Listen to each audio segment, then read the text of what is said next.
बिस्मिल्लाहिर्रहमानिर्रहीम। अस्सलामु अलैकुम वरहमतुल्लाहि वबरकातुहू। आज की हमारी वीडियो का टॉपिक है कि क़ुरबानी क्यों। बहुत सारे लोग आज लिबरल ख़याल के पैदा हो रहे हैं और तरह तरह के एतराज़ करते रहते हैं। उनमें से एक जो एतराज़ बहुत ज़्यादा आम किया जा रहा है वो ये कि क़ुरबानी क्यों की जाए। इसकी जगह बेहतर होता कि ये पैसे जो हैं वो किसी गरीब को दे दिए जाएं तो गरीब का भला भी हो जाएगा और जानवर की ज़िंदगी भी जो है वो बच जाएगी। इस तरह की बातें करते हुए बहुत सारे लोग नज़र आते हैं। जो नॉन मुस्लिम्स हैं वो भी इस तरह की बातें करते ही हैं, लेकिन अफसोस की बात है कि जो लोग ख़ुद को मुसलमान कहते हैं वो भी इस तरह की बातें कहते हुए नज़र आते हैं। तो हमने सोचा कि इस पर एक तफसीली जवाब आप लोगों तक पहुँचा दिया जाए कि क़ुरबानी क्यों करनी चाहिए, इसके क्या फ़ायदे हैं। तो इसका जवाब हम दो हिस्सों में देंगे। एक अपने मुसलमान भाइयों के लिए, यानी जो ख़ुद को मुसलमान कहते भी हैं और इस्लाम के अहकाम को मानते भी हैं, और फिर दूसरा जवाब जो हम देंगे वो लिबरल माइंडसेट वालों के लिए और नॉन मुस्लिम्स के लिए होगा। सबसे पहले वो लोग जो मुसलमान हैं उनके लिए तो अल्लाह और उसके रसूल सल्लल्लाहु तआला अलैहि वसल्लम का फ़रमान ही काफ़ी है, और वो ये कि नबी करीम सल्लल्लाहु तआला अलैहि वसल्लम ने क़ुरबानी को हर साहिब हैसियत पर वाजिब किया है। दलील भी सुने। इमाम इब्न माजा अपनी सुनन इब्न माजा में हदीस नंबर 3123 पर हदीस लिखते हैं। हज़रत अबू हुरैरा रज़ियल्लाहु तआला अन्हु कहते हैं कि रसूलुल्लाह सल्लल्लाहु तआला अलैहि वसल्लम ने फ़रमाया, जिस शख्स को वुसअत हो, यानी कि उसके पास क़ुरबानी करने की ताकत हो, और वो क़ुरबानी ना करे तो वो हमारी ईदगाह के करीब भी ना आए। तो नबी करीम सल्लल्लाहु तआला अलैहि वसल्लम उस शख्स से नाराज़गी का इजहार फरमा रहे हैं कि जिसके पास क़ुरबानी करने की ताकत हो और फिर भी वो क़ुरबानी ना करे। तो इससे पता चलता है कि हर साहिब हैसियत पर क़ुरबानी करना वाजिब है। अब अगर कोई मुसलमान ये कहता है कि क्यों ना ये पैसे किसी गरीब को दे दिए जाएँ, तो उनके जवाब में भी एक हदीस सुन लें। इमाम तिरमिज़ी अपनी सुनन तिरमिज़ी में हदीस नंबर 1493 पर हदीस लिखते हैं। हज़रत आयशा सिद्दीक़ा रज़ियल्लाहु तआला अन्हा से रिवायत है कि रसूलुल्लाह सल्लल्लाहु तआला अलैहि वसल्लम ने फ़रमाया, यौम नहर यानी कि 10 ज़ुल्हिज्जा को अल्लाह के नज़दीक खून बहाने यानी क़ुरबानी करने से ज़्यादा कोई अमल महबूब नहीं है। यानी क़ुरबानी के दिन में अल्लाह ताला के नज़दीक क़ुरबानी से बेहतर कोई अमल नहीं है। तो जो लोग ख़ुद को वफ़ादार मुसलमान मानते हैं उन्हें ये बात मान लेनी चाहिए कि अल्लाह ताला के नज़दीक क़ुरबानी के दिन में क़ुरबानी से बेहतर कोई और अमल नहीं है। इसलिए ये हरगिज़ नहीं कहा जा सकता कि क़ुरबानी के जो पैसे हैं वो किसी गरीब को दे दिए जाएं और फिर ये उम्मीद करें कि अल्लाह ताला हमसे खुश हो जाएगा। अलबत्ता आप किसी गरीब को अगर पैसे देते हैं तो उसका सवाब आपको मिलेगा, लेकिन आपने जो क़ुरबानी छोड़ दी है उस वजह से अल्लाह ताला भी आपसे नाराज़ होगा और उसके रसूल सल्लल्लाहु तआला अलैहि वसल्लम भी आपसे नाराज़ होंगे। अब हम बात करते हैं कुछ लिबरल माइंडसेट वाले सो कॉल्ड मुस्लिम्स की और नॉन मुस्लिम्स की, जो इस तरह का एतराज़ करते हैं कि क़ुरबानी नहीं करनी चाहिए, इसे ख़त्म कर देना चाहिए और इसके पैसे किसी गरीब को, किसी ज़रूरतमंद को दे देना चाहिए। तो उनके लिए भी अब हम जवाब देते हैं, उसे भी सुने कि आज का जो दौर है वो साइंस का दौर है और आज हर चीज़ को फ़ायदे और नुकसान की नज़र से देखा जाता है। तो जो चीज़ भी इंसान के लिए या सोसाइटी के लिए और मेजॉरिटी के लिए फ़ायदेमंद साबित होती है उसे एक्सेप्ट कर लिया जाता है, और जो चीज़ इंसान के लिए और सोसाइटी के लिए नुकसानदेह साबित होती है उसे रिजेक्ट कर दिया जाता है। तो हम आपको फ़ायदे और नुकसान की नज़र से ही बयान करते हैं। सबसे पहले तो हम गोश्त खाने के फ़ायदे देख लें कि गोश्त खाने के कितने फ़ायदे हैं। वैसे तो गोश्त खाने के ढेरों फ़ायदे अब तक साइंस प्रूव कर चुका है, लेकिन यहाँ पर ख़ास 10 फ़ायदे मैं आपके सामने पेश कर रहा हूँ। नंबर 1, गोश्त में हाई क्वालिटी प्रोटीन होता है और इसमें जिस्म की ग्रोथ के लिए, उसके रिपेयर के लिए और टिश्यूज़ के मेंटेनेंस के लिए सभी ज़रूरी अमीनो एसिड्स पाए जाते हैं। नंबर 2, गोश्त में ज़रूरी न्यूट्रिएंट्स भी बहुत ज़्यादा होते हैं, जैसे iron, zinc, vitamin B12, vitamin D और ओमेगा 3 फैटी एसिड्स, जो कि पूरे जिस्म को ठीक रखने के लिए बहुत ज़रूरी हैं। नंबर 3, गोश्त में एनिमल बेस्ड आयरन बहुत ज़्यादा होता है, जो कि हमारे जिस्म में बहुत आसानी से एब्जॉर्ब हो जाता है और सही क्वांटिटी में ऐसा आयरन लेना हमारे जिस्म में हेल्दी रेड सेल्स को बढ़ाता है और आयरन डेफिशिएंसी एनीमिया होने से बचाता है।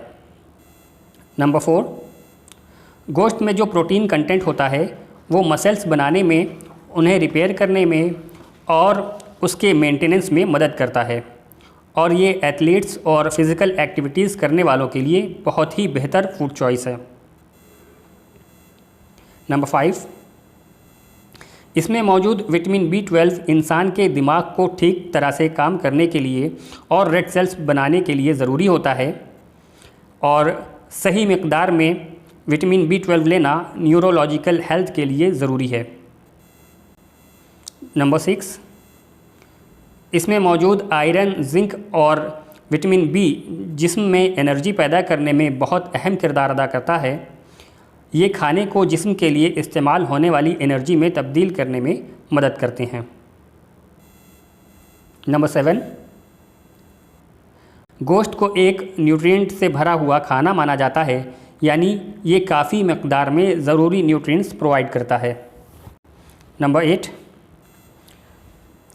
प्रोटीन से भरा हुआ खाना जिसमें गोश्त भी शामिल है, ये इंसान में तकमील का एहसास बढ़ाने में मदद करता है और भूख को कंट्रोल करने में और वज़न को बैलेंस रखने में भी मदद कर सकता है। नंबर 9, गोश्त में ज़रूरी मिनरल्स भी होते हैं जैसे कैल्शियम, फास्फोरस और मैग्नीशियम, जो कि हड्डियों और दांतों को मजबूत बनाने के लिए काम करते हैं। नंबर 10, सही मिकदार में प्रोटीन लेना जिसमें गोश्त भी शामिल है, ये मूड को अच्छा रखता है, दिमाग के काम करने की ताकत को बढ़ाता है और दिमागी तौर पे इंसान को अच्छा रखता है। तो ये वो 10 बड़े फ़ायदे हैं जो गोश्त खाने से हमें मिलते हैं। सिर्फ इतना ही नहीं, अब आइए हम इसके बिज़नेस पर नज़र डालते हैं कि दुनिया में गोश्त का बिज़नेस कितना बड़ा है और इससे कितनी इनकम जनरेट होती है। सारी दुनिया में जो गोश्त का कारोबार है वो 1323 बिलियन US डॉलर का है और हर साल 8% बढ़ने का चांस है, यानी कि अगले 12 साल में ये रकम 2 गुनी हो जाएगी।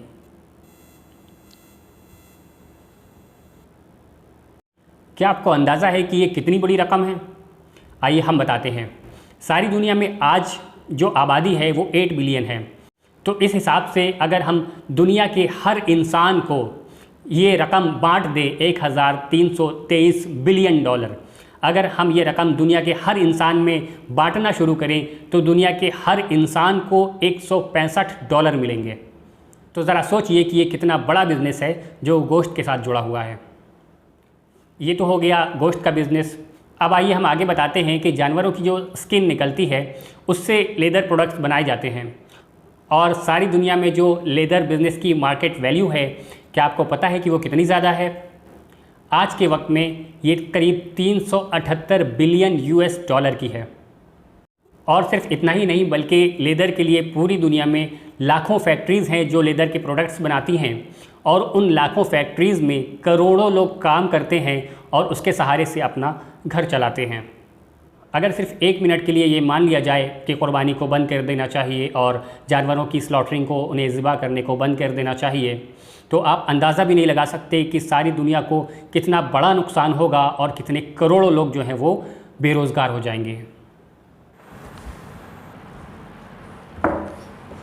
इसका एक और जवाब ये है कि मान लें कि आपने किसी गरीब को पैसे दे दिए, आपने 10,000 रुपये या 12,000 रुपये उसे दे दिए। अब वो ज़्यादा से ज़्यादा उसे 2 महीने में ख़र्च कर लेगा और उसके बाद फिर वो क्या करेगा? फिर से उसकी गरीबी उसी तरीके से रहेगी जैसे वो पहले थी। लेकिन अगर ये पैसे लेदर के बिज़नेस में लगते हैं, इंडस्ट्रीज़ में लगते हैं, तो रोज़गार का एक मौका मिलेगा और वो गरीब वहाँ पर काम कर सकता है और काम करके अपनी लाइफ को सेट कर सकता है, अपनी गरीबी को दूर कर सकता है। तो इसलिए भी गरीब को पैसे देना ये सॉल्यूशन नहीं है, बल्कि आप उस पैसे से कुर्बानी ही करें और फिर उससे जो मीट का बिज़नेस होगा या फिर जो लेदर का बिज़नेस होगा उसमें रोज़गार के कई मौके निकलेंगे और फिर वहाँ पर कई गरीब काम करेंगे और अपनी ज़िंदगी को सेट कर सकते हैं। इसलिए भी कुर्बानी करना सबसे बेहतर ऑप्शन है। और एक मज़े की बात आपको बताऊं कि जो लोग ये कहते हैं ना कि जानवरों को ज़िबा नहीं करना चाहिए, क़ुरबानी नहीं करनी चाहिए, वो सारे लीडर्स और वो सारी सेलिब्रिटीज़ ख़ुद लेदर के शूज़ पहनती हैं और उन्हें लेदर की जैकेट्स भी चाहिए होते हैं, वो ख़ुद लेदर के प्रोडक्ट्स यूज़ करते हैं। This is height of hypocrisy. अब आपके सामने मैं कुछ लेदर के प्रोडक्ट्स शुमार करता हूँ कि क्या आपको अंदाज़ा भी है कि लेदर से कितने प्रोडक्ट्स बनते हैं। मैं सिर्फ कुछ के नाम यहाँ पर आपको बयान कर रहा हूँ, उसके अलावा 100 प्रोडक्ट्स की लिस्ट जो है वो वीडियो के डिस्क्रिप्शन में मौजूद है, वहाँ से आप देख सकते हैं। Leather shoes, leather jackets, handbags, wallets, purses, belts, upholstery, हत्ता कि एरोप्लेन की सीट कवर्स भी लेदर के बनाए जाते हैं। बाकी के 100 प्रोडक्ट्स की लिस्ट जो है वो वीडियो के डिस्क्रिप्शन में मौजूद है, वहाँ से आप देख सकते हैं। तो आपको अंदाज़ा हो गया होगा कि क़ुरबानी करना क्यों ज़रूरी है, क्योंकि दुनिया की एक बहुत बड़ी तादाद जो है वो इसके सहारे से अपनी ज़िंदगी गुजार रही है। उम्मीद है आपको ये वीडियो पसंद आई होगी। इसे ज़्यादा से ज़्यादा लाइक करें, चैनल को सब्सक्राइब करें, अपने दोस्त अहबाब को शेयर करें। हो सकता है आपके ज़रिए किसी की इस्लाह हो जाए। अस्सलामु अलैकुम वरहमतुल्लाहि वबरकातुहू।